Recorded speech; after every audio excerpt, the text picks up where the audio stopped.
The Idris series is going to be an incredible tool for organizations working planet-side after Planet or Outpost come out, and any general logistics work. Unconventional ways to use a ship? Let's ask Bill Adama what he thinks about that. Now in the scene, Galactica is trying to save its people from New Caprica, and it literally is kicking out its fighters in atmo, falling out of the sky in an area it's not designed to be in, and then FTL is out to safety. This is a little bit of an extreme example, but I valued the creativity that the commander used on his ship and used it to its absolute limits, even damaging the ship in order to pull off a maneuver like that and surprise his enemy. I think that this will be something that the Idris really has in its back pocket, and maybe not something it does every day. But the Idris enjoys a massive cargo ramp on the front of the vessel, and a roll-on, roll-off system with a rear and front door to it. It has 3 ships on board, not even counting the Argo, 3 fighters that it can fit in it. And it has an incredible amount of SCU cargo area for an armored ship. Now, the one addendum to this is that the idris-p, which enjoys a bit more SCU of cargo compared to the idris-m, and the idris-p's K-kit brethren, who have enjoyed picking up a few more modules and putting them on board to get the spinal gun back and other things like that, have one thing to mention here. They have weaker armor. It's still military armor. It's still capital shields. It still has an incredible amount of ordnance on board, especially the K model, which gets back some of the missile launcher and a few more defensive turrets.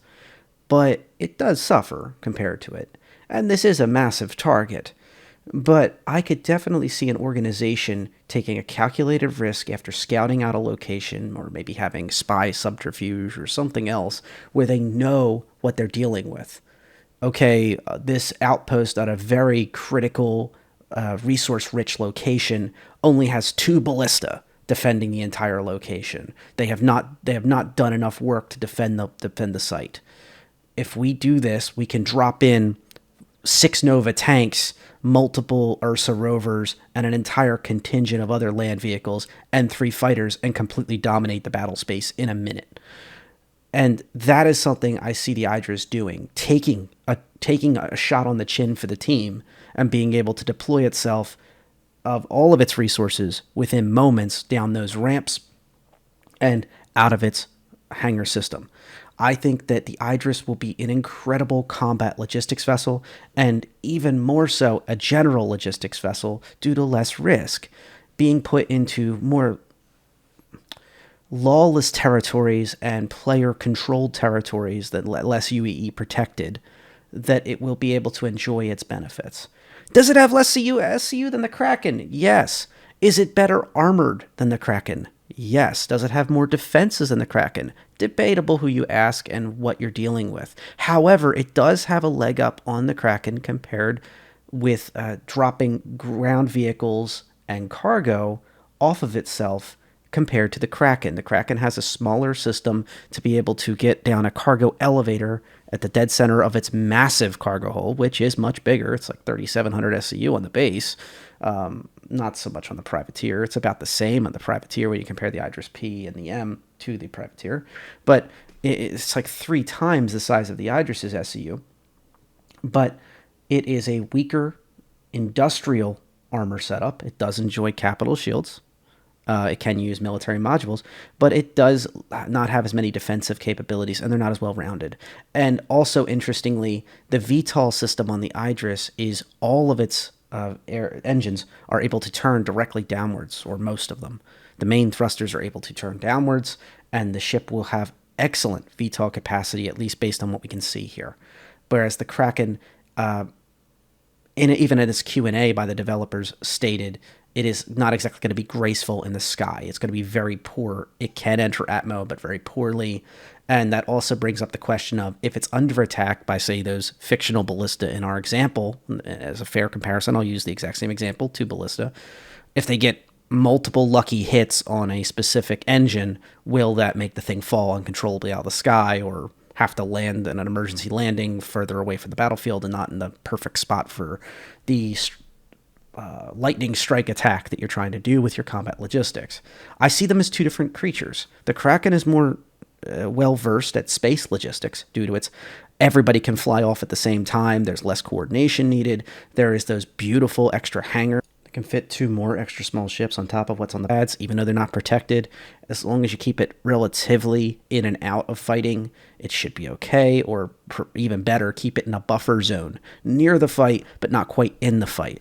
Whereas the Idris is more of the youngest, smallest, not the youngest, but the smallest ships of the line, and it's meant to stay on the battlefield and snipe with that size 10 gun, which, by the way, the P can get even without the K kit. You will have to earn it in game, though, or get the reputation and the cash together in game to do that.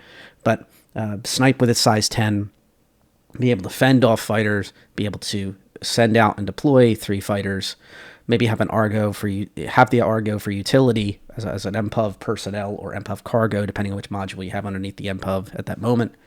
And also, as I stated before, once the battle is done in space, be able to finish the job down on the side of a moon, the side of a planet, and deploy an immense amount of ground equipment and material and supplies quickly, and then get the hell out of there.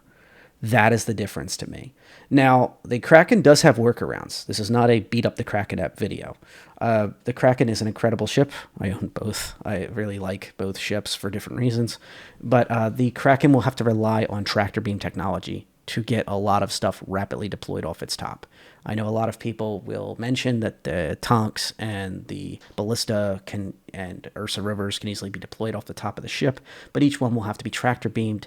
We will have to find out how quickly you can deploy them. Can people be inside while it's being tractor beamed around, or will they get hurt, being bumped around? Maybe if they're sitting in the seat, they won't, but we'll see. Remember, they are ground vehicles. They're not meant to fly. So we'll see how that looks. I do think the tractor beams will be a valuable asset. I do see the Kraken as being able to do logistics capacity. It's going to be an excellent logistics capacity, especially the base model with its auxiliary fuel tanks and its 3,700 plus of SCU of cargo, compared to under 1,000 with the idris-m and the P and the K models. I see them both as having a place. I did want to do this video. I am a huge fan of Battlestar Galactica, and I wanted to talk a little bit about how I see the Idris as a true king of combat logistics planet side. And I'd like to ask you guys, what do you think in the comments? Do you think I'm a little out there? Or do you think this is something that you'll be interested in trying out? And do you think it's worth the risk to a capital ship of this class? And obviously we have Hercs, we have other things, but I see this as the next stage up and an extremely valuable extremely valuable resource node that is lightly defended or well scouted, that your calculated risks, being able to deploy such a big vessel and just dominate right away, get the hell, get going. So let me know what you guys think. This has been Distilled with Red J, and you guys have a wonderful day.